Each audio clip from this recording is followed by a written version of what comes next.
बुवाले नि त्यो अर्काको घरमा बसेर काम गर्नुभयो जिन्दगीभर। म पनि अर्काको घरमा पढ्नको लागि अर्काको घरमा काम गर्दै थिएँ कि अब त्यस्तो फिल हुन्थ्यो क्या मलाई चाहिँ, त्यो चाहिँ फिल हुन्थ्यो कि मलाई चाहिँ। त्यो पढाइ महत्त्वपूर्ण थियो नि? अहिले चाहिँ लाग्यो। अब त्यतिखेर त अब अनि कस्तो स्ट्रेस हुन्थ्यो, अब समय हुन्थेन, 2 मिनट साथीलाई भेट्ने समय हुन्थेन होइन।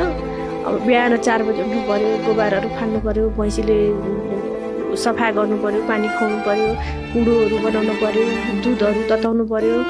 अनि त्यसपछि गएर फुर्सदै हुन्थेन क्या मसँग। म के अरे क्लासभित्र छिर्दाखेरि अलवेज लेट क्या, 5 मिनट 10 मिनट जहिले लेट हुन्थेँ म।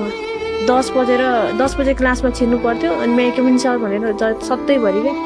अनि त्यो सर म्याडम भनेर मलाई एकदम माया गर्नुहुन्थ्यो, उहाँलाई थ्याङ्क यू सो मच भन्छु। अनि उहाँले चाहिँ भन्नुहुन्थ्यो अनि थाहा छ तैँले दुःख गरिरहेको छिस्, अब त कुनै दिन तँलाई भगवान्ले हेर्ला नि होइन भनेर भन्नुहुन्थ्यो कि त्यहाँको सरहरू जो टिचरहरू हुन्थ्यो, उहाँहरूले नि एकदम माया गर्नुहुन्थ्यो।